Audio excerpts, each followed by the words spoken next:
Kualifikasi Piala Dunia 2026 tumbang melawan Vietnam. Filipina anggap duel lawan timnas Indonesia akan lebih ringan. Di informasi bola selanjutnya, timnas Indonesia janji tak akan ulangi kesalahan saat menghadapi Filipina.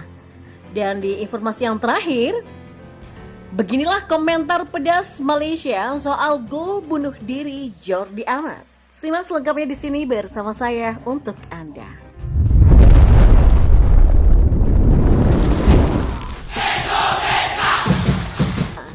Pelatih timnas Filipina Michael Wies menilai laga melawan timnas Indonesia dalam matchday 2 grup F putaran kedua kualifikasi Piala Dunia 2026 zona Asia pada 21 November nanti akan relatif lebih mudah bagi tim besutannya.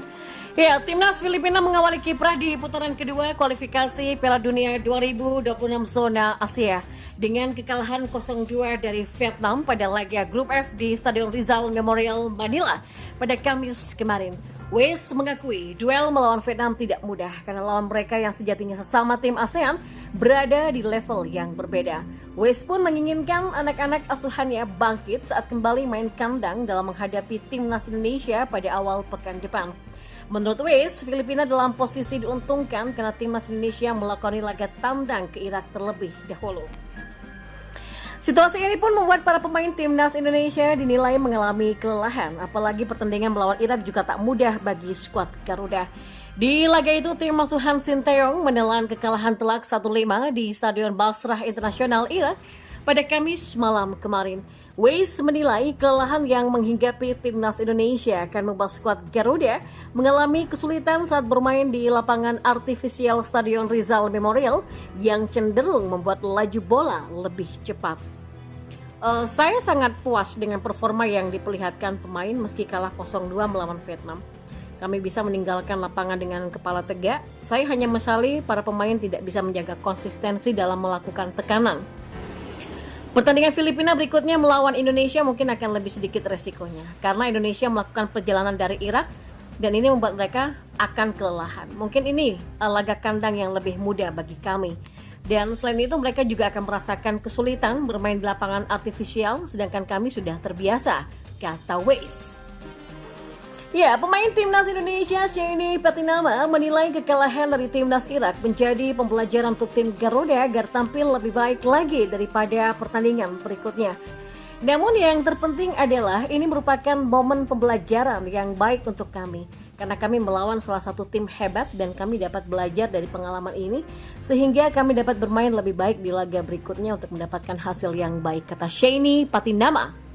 Sementara itu pada pertandingan lain di grup F, Vietnam mampu mencuri 3 poin penuh di kandang Filipina usai memetik kemenangan dengan skor 2-0. Usai pertandingan pertama, Indonesia kini menempati dasar klasmen sementara dan Filipina yang juga menelan kekalahan berada satu tingkat lebih baik yaitu di peringkat ketiga.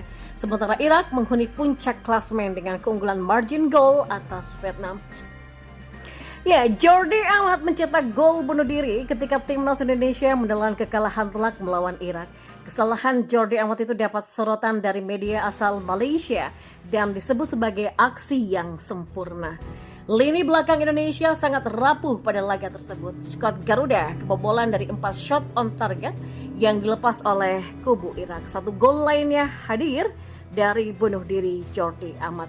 Pada menit ke-35, Jordi Amat salah melakukan antisipasi umpan crossing pemain Irak. Bola justru mengarah ke gawang Nadio Argawinata.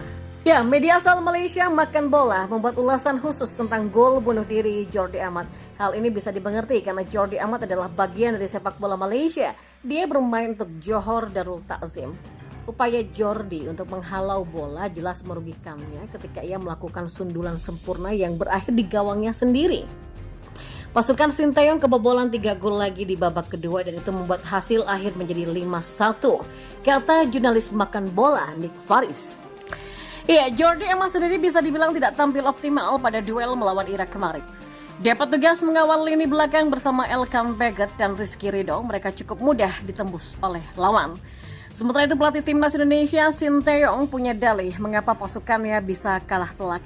Menurutnya ada beberapa alasan yang memungkinkan Indonesia tumbang di markas Irak. Salah satunya adalah Irak yang tampil sangat apik. Ya, seperti yang Anda lihat, ini adalah laga tandang dengan supporter yang sedikit bagi kami di stadion. Kemudian kami juga harus melalui perjalanan panjang dengan para pemain yang tidak datang bersamaan. Ya, tapi terlepas dari itu semua, Irak memang bermain lebih baik daripada kami, ungkapnya. Ya, Irak membuka keunggulan pada menit ke-20 lewat Bashar Resham, dan berselang 15 menit Jordi Amat melakukan gol bunuh diri yang membuat Irak unggul 2-0.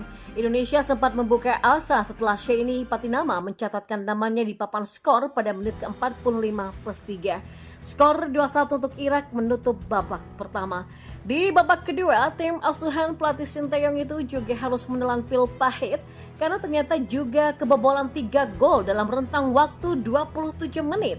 Irak mencetak tambahan 3 gol lewat Osama Rashid, lalu ada Yosef Amin dan Aldin El Zubaidi. Setelah kebobolan 2 gol, lalu kondisi stadion yang penuh dengan berbagai situasi dan skor berubah menjadi 2-1, saya merasa kami masih sanggup mampu bermain baik sampai paruh pertama. Karenanya kami mencoba peluang dengan sejumlah tembakan jarak jauh, kata Sheini. Indonesia berjumpa Irak pada matchday ke-1 Grup F kualifikasi Piala Dunia 2026 pada Kamis 17 November malam kemarin. Dan pada duel di Basra Sport City Stadium itu, Indonesia kalah dengan skor 5-1.